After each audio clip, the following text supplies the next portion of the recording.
Admiral Rax Thorn stood before the Galactic Council, his tentacles twitching with barely contained amusement.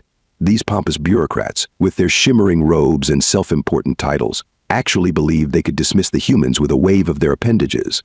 Hey, if only they knew. Distinguished members of the council, he began, his voice modulator carefully calibrated to convey appropriate reverence. The human ambassadors have issued another warning. They insist we cease our expansion into what they claim is their territory. Supreme Counselor Nax Bara let out a burst of bioluminescence that, in their species, signified derision. These humans, always so dramatic. What do they expect us to do? Halt the greatest civilization in the galaxy because some primitive bipeds drew imaginary lines in space? The chamber erupted in chattering laughter. Rax Thorn forced his color patches to display appropriate mirth, though internally, he felt his third stomach churn with unease. They have threatened military action, he continued, projecting the latest human transmission onto the chamber's walls. The stern face of Ambassador Marcus Pierce filled the room. Even recorded, those penetrating eyes seemed to stare directly into Rax Thorn's soul. This is your final warning, Pierce's voice resonated through the chamber. The Terran Alliance will not tolerate further encroachment. We have demonstrated patience, but that patience has limits. Withdraw your colonies from the Orion Arm or face the consequences. More laughter. Counselor Zayala, her crystalline exoskeleton catching the light, waved 3 of her limbs dismissively. Such quaint, threatening behavior. Did you know their species still engages in something called action movies? All explosions and dramatic speeches. This is clearly an extension of their primitive entertainment culture. Rax Thorn clicked his mandibles nervously. With respect, Counselor, our intelligence suggests their military capabilities may be more substantial than previously. Admiral interrupted War Minister Kyle Dara, her massive form looming from the shadows. I remind you that our civilization has dominated this galaxy for 50,000 cycles. We have defeated the swarm, tamed the void beasts, and unified more species than these humans have planets. Their entire civilization is barely out of their atmospheric infancy. But their rate of technological advancement, Rax Thorn tried again, is impressive for primitives. Yes, Kyle Dara conceded with a patronizing flicker of her sensory stalks. But they are still centuries behind us. Their ships use primitive fusion drives while ours fold space itself. Their weapons are based on crude particle acceleration while we harness the power of artificial singularities. They are children playing with sticks, threatening a force that could snuff out their sun with a single command. The council chamber hummed with agreement. Rax Thorn felt his protest dying in his speech sacs. Perhaps they were right. Perhaps he was being overly cautious. After all, how dangerous could these humans really be? Send them our response, Supreme Counselor Nax Bara declared. Inform them that the Galactic Council acknowledges their communication but rejects their unfounded territorial claims. The expansion will continue as planned. And Admiral War Minister Kyle Dara added, her bioluminescent patches pulsing with smug confidence. Deploy the 8th Fleet to the expansion zone. Not because we fear these humans, but to demonstrate the futility of resistance. Let them see true power.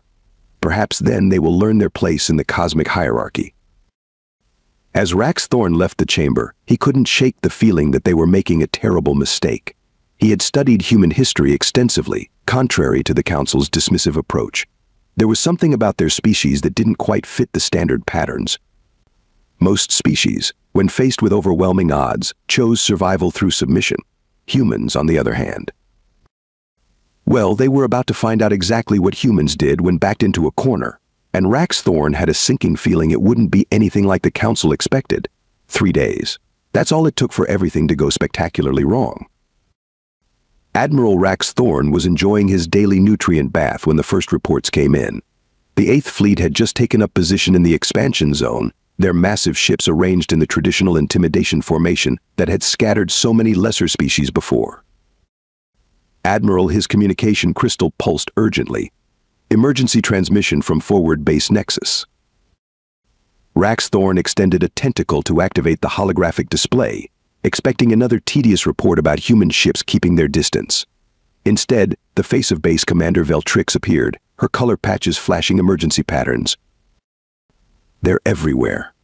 By the void, they're everywhere. Our sensors didn't detect, they just appeared the shields, they're going right through our... The transmission cut off in a burst of static. "Get me a visual feed," Rax Thorn commanded, his skin rippling with growing anxiety. The holographic display shifted to show forward base Nexus, and Rax Thorn felt his primary heart stop. Dozens of human ships had somehow materialized inside the base's defensive perimeter. But these weren't the crude vessels their intelligence had reported. These ships moved like liquid metal, their hulls seeming to absorb the base's energy weapons without effect. "Impossible," he whispered. Their technology was centuries behind. A new alert flashed. Then another, and another. All across the expansion zone, human ships were appearing from nowhere, striking with devastating precision. The proud Eighth Fleet, terror of 1,000 systems, was being systematically dismantled. "Sir," his tactical officer's voice crackled through the comm. "The humans, they're using some kind of localized space-time manipulation.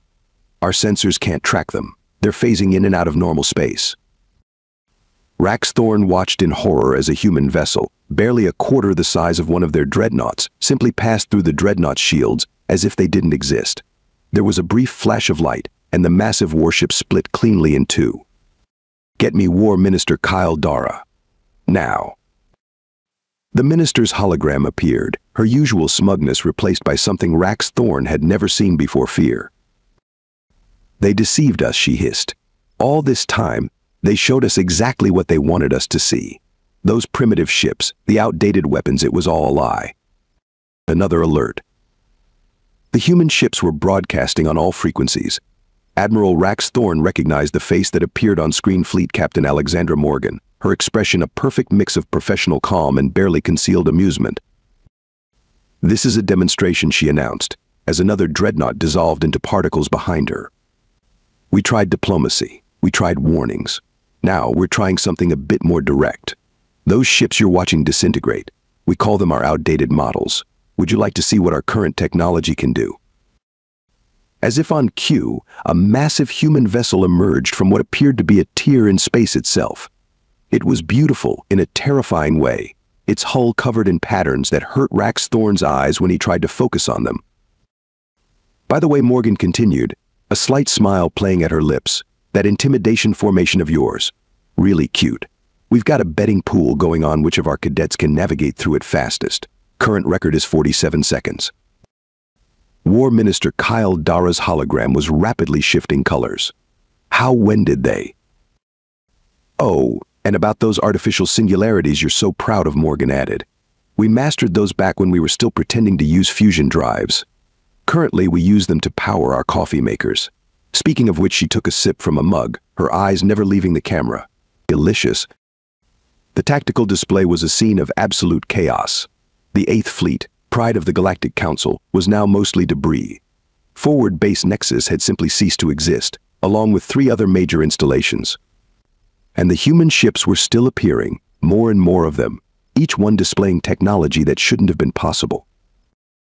"Admiral," his tactical officer reported, voice trembling, "we're detecting energy signatures unlike anything in our database. The humans appear to be, sir, I think they're playing with us. Their weapon systems are showing power levels far beyond what they're actually using." A new transmission cut through all channels. Ambassador Pierce's face appeared, wearing the same stern expression from the warning they'd dismissed days ago. "Perhaps now," he said calmly, "the Galactic Council will be more interested in discussing those territorial boundaries." Rax Thorn felt his color patches involuntarily displaying patterns of submission. Looking at the tactical display, at the wreckage of their fleet, at the human ships that defied everything they thought they knew about physics, he had only one thought. The Council had made a terrible, terrible mistake. And somehow, he had a feeling this was just the beginning of a very lengthy lesson in humility. The emergency war room of the Galactic Council thrummed with nervous energy. Holograms flickered across every surface, displaying the devastating results of the human attack.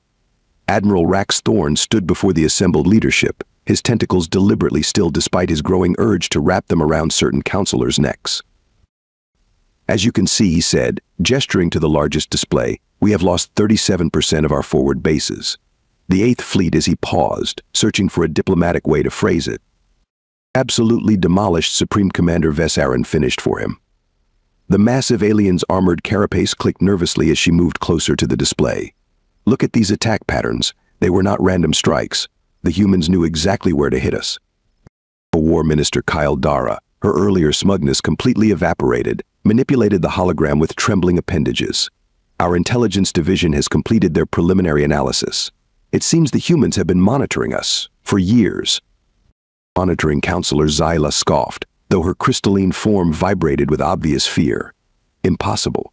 Our stealth technology is unmatched in the galaxy. Was unmatched Rax Thorn corrected? Tell them what we found, Minister. Kyle Dara's color patches flickered with embarrassment. We detected quantum observation signatures in our most secure facilities, dating back at least 15 cycles. They have been watching us, studying us, learning our every weakness while feeding us carefully crafted misinformation about their own capabilities. The room erupted in alarmed chittering. Supreme Counselor Naxbara raised several limbs for silence. What about our defensive capabilities? Surely our superior shield technology. Superior Rax Thorn laughed, a harsh sound that made several counselors recoil. Perhaps you would like to see the footage again? Their ships passed through our most powerful shields as if they were merely decorative light shows, which to them they apparently are. A new hologram sprang to life, showing a human vessel executing what should have been impossible maneuvers. Technical data scrolled alongside the image. Their technology operates on principles we barely understand, Aaron explained, her tactical expertise evident in her analysis. What we thought was the pinnacle of scientific achievement, they seem to view as elementary physics. That localized space-time manipulation they demonstrated. Our scientists are still arguing over whether it should even be possible. But we have numbers, Counselor Zyla protested. Surely we can overwhelm them with sheer force. Admiral Rax Thorn pulled up another display, this one showing population statistics and industrial capabilities. Can we? Look at these production numbers. In the time we have spent discussing this, human factories have likely produced enough ships to replace those they used in the attack twice over. Their industrial capacity as well, frankly, it is terrifying. How Naxbara demanded. How did we not see this? Because we did not want to see it, Rax Thorn replied quietly. We saw what we expected to see, a young species, still finding their way among the stars. We never asked why they seemed so unconcerned by our shows of force. We never wondered why they smiled politely at our technological demonstrations. The room fell silent as a new transmission appeared on the main display. It showed a human space station, one that had not existed the day before, assembling itself in orbit around a contested world. The process should have taken months. They were watching it happen in minutes. Their industrial capabilities appear to be augmented by artificial intelligence systems far beyond our comprehension, Aaron noted, her professional tone barely masking her awe. Those construction modules are using some form of automated matter manipulation. They are literally rebuilding reality at a molecular level. Surely we can negotiate, Kyle Dara suggested, her earlier arrogance completely gone. Offer them something. Offer them what Rax Thorn asked. Technology? They are centuries ahead of us. Resources? They can apparently create matter at will. Territory? They already warned us about that, and we ignored them. No, I fear our negotiating position is somewhat compromised. A junior officer burst into the chamber, his color patches flashing urgent patterns. Counselors. Admiral. We have detected unusual activity in the Centauri sector. The main display shifted again, showing a massive human fleet emerging from what appeared to be tiers in the fabric of space. But these ships made the ones from the earlier attack look primitive by comparison. Those Aaron's voice faltered. Those are their actual warships. What we faced before was merely their rapid response force. The room watched in stunned silence as the human fleet began systematic grid patterns, their sensors easily penetrating all stealth fields, their presence alone causing disruptions in what the Council had always assumed were immutable laws of physics. We are receiving a transmission from their flagship, the junior officer reported. General Hannah Blackwood's face filled the screen, her expression one of professional detachment. We trust our earlier demonstration has made an impression. Good. Now, shall we discuss the terms of your species' survival, or would you prefer another practical lesson in human military doctrine? Admiral Rax Thorn looked around the war room, at the faces of those who had dismissed his warnings, who had laughed at the human ambassadors, who had been so certain of their superiority. He saw the same realization in all their eyes. They had not merely miscalculated. They had committed the greatest military blunder in the history of their civilization. One more thing General Blackwood added, allowing herself a small smile. That betting pool Captain Morgan mentioned? My cadets just set a new record. 42 seconds through your entire defense grid. I believe several admirals owe me dinner. The war room, heart of the greatest military force the galaxy had ever known, fell completely silent except for the soft sound of Supreme Counselor Nax Bara's head thunking against the strategic display table. Supreme Commander Vess Aaron really wished she had paid more attention during the xenopsychology briefings about humans, particularly the part about their response to threats. Standing in the command center of the combined fleet headquarters, watching their latest counteroffensive fall apart spectacularly, she was beginning to understand why the briefing officer had been drinking heavily during his presentation.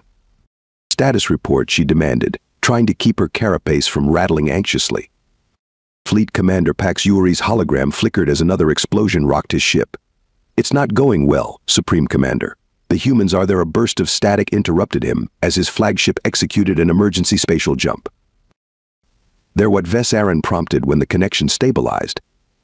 They're laughing at us, Pax Yuri replied, his color patches displaying patterns of deep distress. Actually laughing. They have opened all communication channels just so we can hear them laughing. As if to prove his point, the tactical display filled with multiple human frequencies. The sound of human laughter mixed with what they had learned was called music, specifically something humans called rock and roll, echoed through the command center. Is that the final countdown? Admiral Rax Thorn asked, entering the command center. At everyone's surprised looks, he shrugged his tentacles. I studied human culture. Though I admit, I never expected them to use it as a weapon. The massive view screen showed their latest strategic masterpiece crumbling in real time. The combined fleet, nearly 60% of their remaining military strength, had attempted to surround the human forces in a classic encirclement maneuver. It was a thing of beauty, a strategy that had won wars for thousands of cycles. The humans had responded by turning it into a game. They're running a tournament bracket, reported Intelligence Officer Miratel, her appendages twitching with disbelief as she studied the incoming data. Their ships are competing to see who can break through our formations most creatively. They're awarding points for style. An alert flashed across the main display. The human flagship had just sent a message to every communication device in Council space simultaneously, bypassing all security protocols as if they didn't exist. The face of Fleet Captain Alexandra Morgan appeared, still sipping from that infernal coffee mug. Quick question, she said cheerfully. Is this really your best counteroffensive, or are you just warming up? Because we've got a betting pool going, and I've got good money on this being your practice run. Before anyone could respond, War Minister Kyle Dara burst into the command center, her massive form practically vibrating with rage. This is unacceptable. We are the dominant force in the galaxy. We do not lose to upstart primates who think war is a sporting event. With respect, Minister Rax Thorn interjected, the evidence suggests otherwise. Sir, a junior officer called out. The humans are, oh no. What now? Vess Aaron asked, dreading the answer. They're broadcasting historical documentaries about human warfare to every civilian entertainment channel in Council space. They're showing what happened to the last species that tried to, oh, that's anatomically improbable. The command center fell into chaos as reports flooded in from across Council space. The civilian population was panicking. The economic councils were in uproar. And the humans just kept broadcasting, kept laughing, kept treating the greatest military operation in Council history like it was an amusing diversion. We need to withdraw, Rax Thorn suggested, his voice carrying the weight of inevitable doom. Withdraw, Kyle Dara exploded. You suggest we run? Like cowards. No, Rax Thorn replied calmly. Like people who would prefer our civilization survive the next solar cycle. Look at the tactical display, Minister. Really look at it. The display showed their mighty combined fleets scattered across 3 sectors, their perfect formation now resembling what humans apparently called abstract art. Human ships danced through their defenses, somehow managing to disable their vessels with weapons that seemed designed more for humiliation than destruction. They're not even trying to kill us, Vess Aaron realized, her tactical mind finally grasping the full horror of their situation. They could destroy us at any time. This is practice for them. Another transmission cut through their command channels. This time it was General Hannah Blackwood, and she was eating something while watching their fleet's destruction. "I hope you don't mind," she said between bites, "but we're using this as a training exercise for our junior officers. Your formations are perfect teaching examples of outdated tactical thinking. Oh, and we're broadcasting everything to your civilian population. We find that tends to speed up the whole surrender process." The command center erupted into arguments. The military leadership wanted to continue the fight, their pride unable to accept defeat. The civilian representatives, who had been quietly admitted to the command center, were screaming about economic collapse and public panic. "You realize," Raxthorn said quietly, somehow cutting through the chaos, "that they're doing this deliberately? This isn't just military victory they're after. They're systematically dismantling our society's belief in its own superiority." A new alert flashed. The humans had begun broadcasting their terms for surrender on all frequencies, along with, for some reason, something they called cat videos. "The cats are a nice touch," Raxthorn commented. "Psychological warfare through adorable earth fauna. Brilliant." Sir, another junior officer called out. "Our civilian populations, they're demanding we surrender. The videos of human military history, combined with the demonstration of their current capabilities, public confidence in the Council has dropped to unprecedented levels." War Minister Kyle Dara slumped in defeat. How? How did we miscalculate so badly?" "We didn't miscalculate," Vesarin replied, watching another formation collapse under the humans' mockingly gentle assault. We assumed our age meant wisdom. We assumed our technology was superior because it was older. We assumed humans would fight the way we wanted them to fight." "And now?" Kyle Dara asked. As if in answer, the human ships suddenly stopped their playful destruction. Every vessel in their fleet turned to face the Council headquarters simultaneously. The message was clear: playtime could be over very, very quickly. "Now," Raxthorn said, "watching their civilization's military might drift in pieces across space, we learn a very important lesson about humans. They don't just defeat you. They make sure you understand exactly why you lost, and they do it with a soundtrack." The final countdown continued to play across all frequencies, accompanied by the sound of human laughter and, somehow most terrifyingly of all, the gentle purring of cats. The Council's last hope arrived in the form of the reserved fleet, a massive armada of 10,000 ships kept hidden for millennia. As Admiral Raxthorn watched them emerge from their secret dimensional pocket, he couldn't help but admire their majesty. Each vessel was a masterpiece of engineering, preserved in perfect condition, carrying weapons that had brought entire civilizations to their knees. The humans seemed distinctly unimpressed. "Oh, you found more ships?" Fleet Captain Alexandra Morgan's transmission carried the enthusiastic tone of someone discovering unexpected party guests. "And here we were worried we might run out of target practice material." Supreme Commander Vesarin ignored the transmission, focusing instead on deploying the fleet in the legendary Sword of Dawn formation.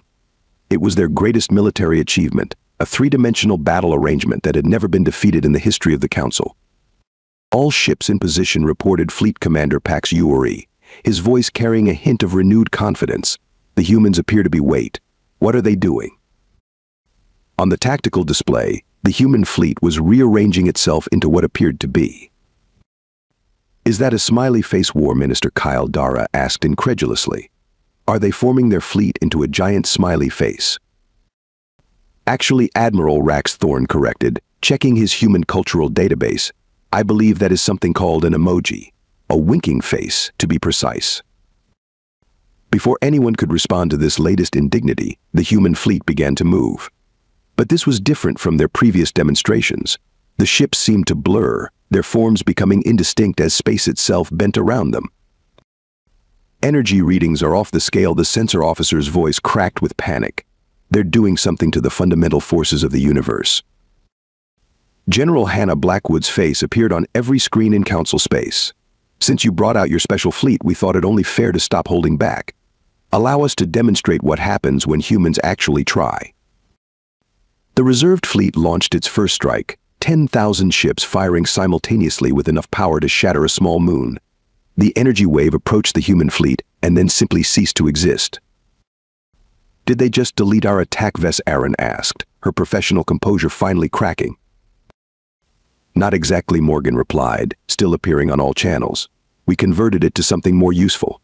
Thanks for the energy donation, by the way. Our coffee makers were running a bit low on power.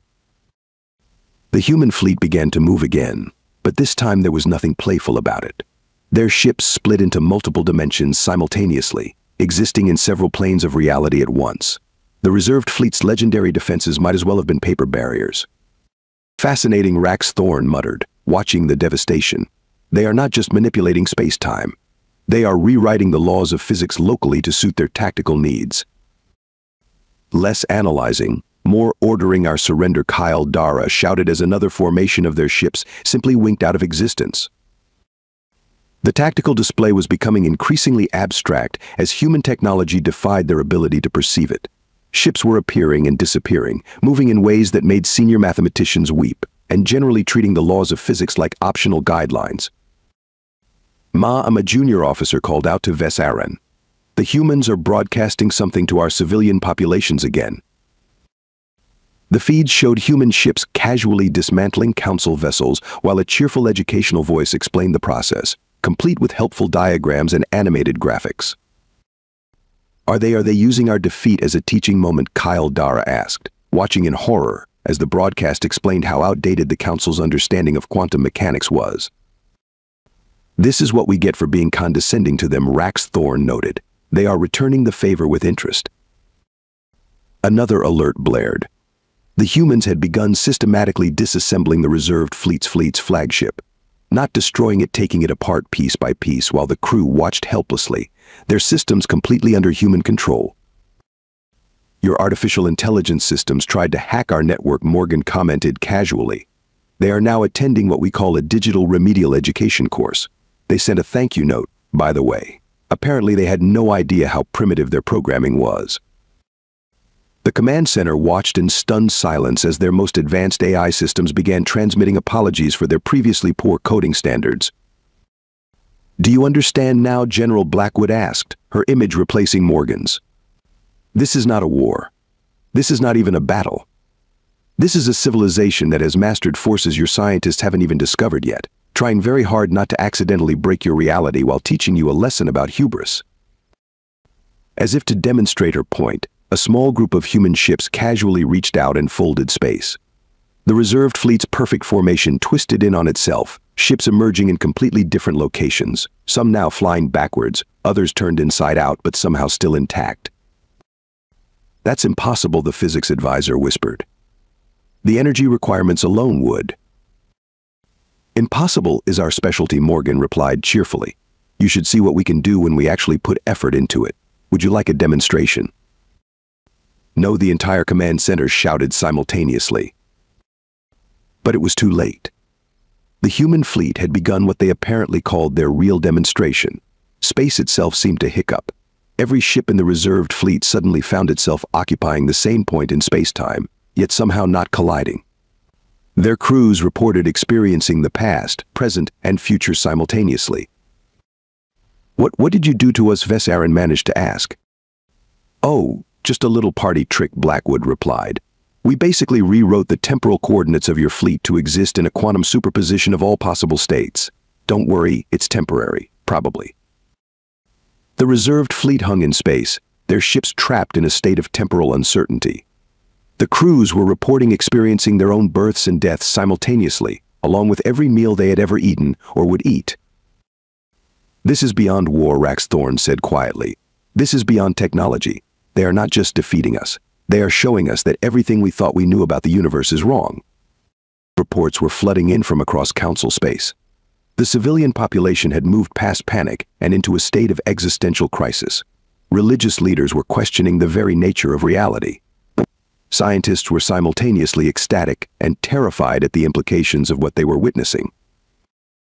Would anyone like to see what happens when we actually use our weapons? Morgan asked brightly. Not the training ones we have been using so far, but our real combat systems. The command center erupted in a chorus of negatives. Are you sure? We have this neat thing that temporarily transforms matter into pure mathematical concepts. The effects are quite pretty, although we are still working out how to turn people back from being abstract equations. Please, Ves Aaron said, her mighty form trembling. We understand. You have made your point. Have we? Blackwood asked. Because we can keep going. We haven't even shown you our experimental technology yet. Would you like to see what happens when we surrender? The word burst from every officer in the command center simultaneously. We surrender. The human fleet paused in its reality-bending demonstration.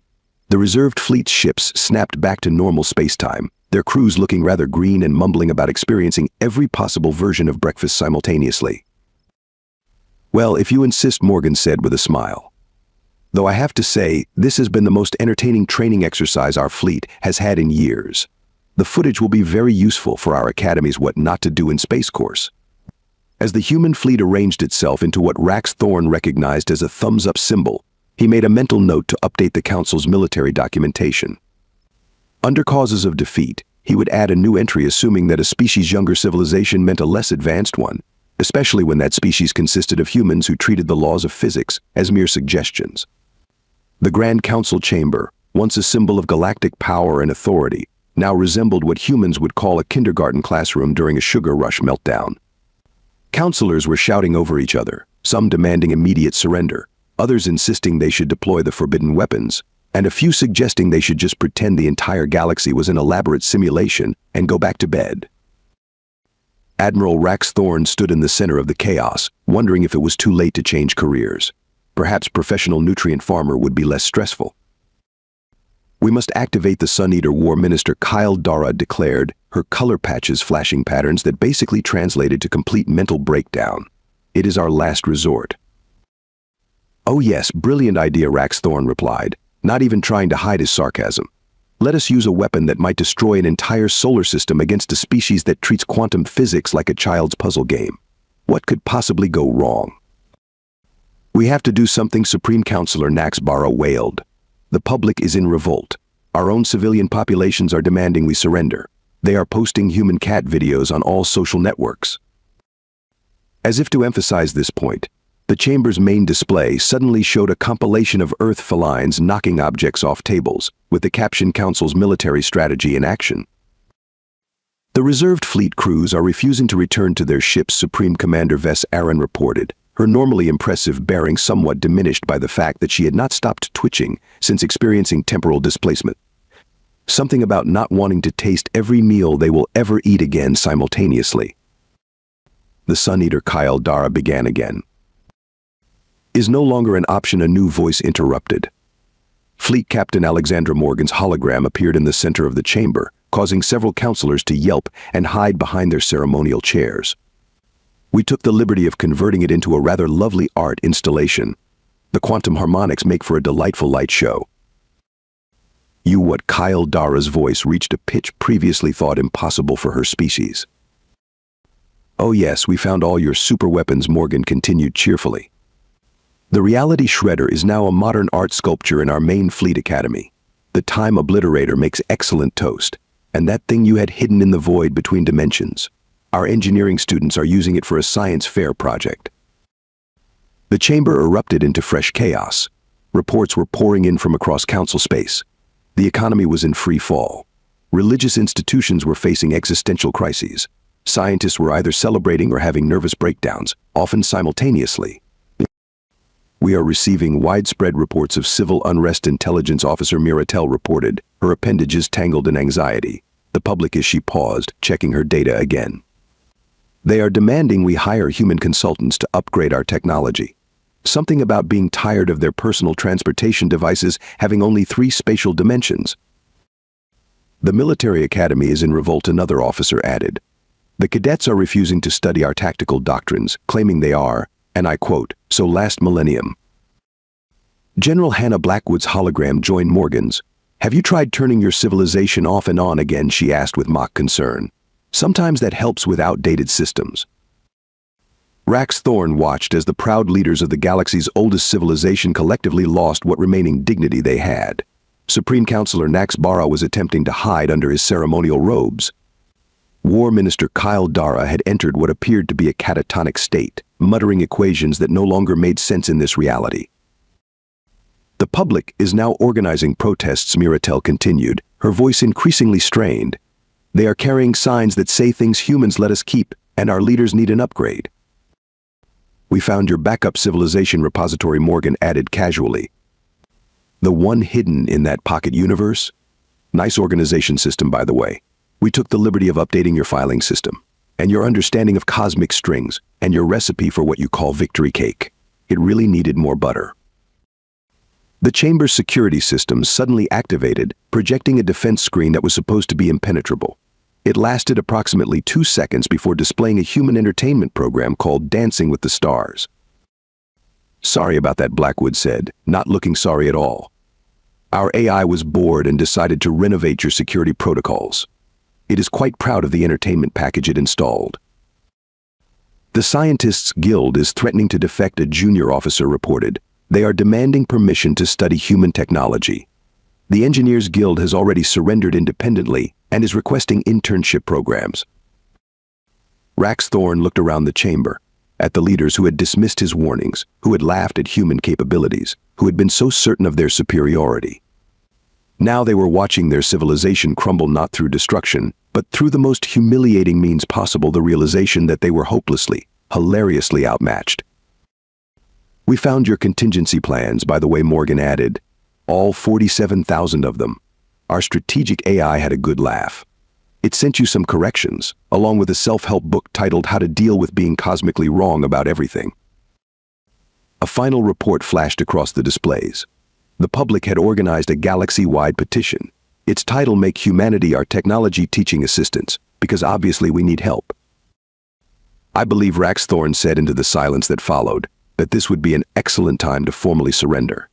Before our own population decides to surrender for us. Again. But Kyle Dara stammered, "We are the greatest civilization in the galaxy." Blackwood corrected gently, and only because we were busy with other things. Like inventing new forms of mathematics for fun, and teaching our cats to play quantum chess. As the proud leaders of the Galactic Council faced the ultimate humiliation of admitting total defeat, the humans had one final surprise. They began broadcasting educational materials throughout Council space, offering free courses in basic quantum engineering, temporal mechanics, and something they called Modern Reality Manipulation 101. The registration numbers broke every communication system in Council space. "Look on the bright side," Morgan offered to the stunned Council members. "At least you will get to learn how your own universe actually works. The course on why everything you know about physics is wrong starts next week.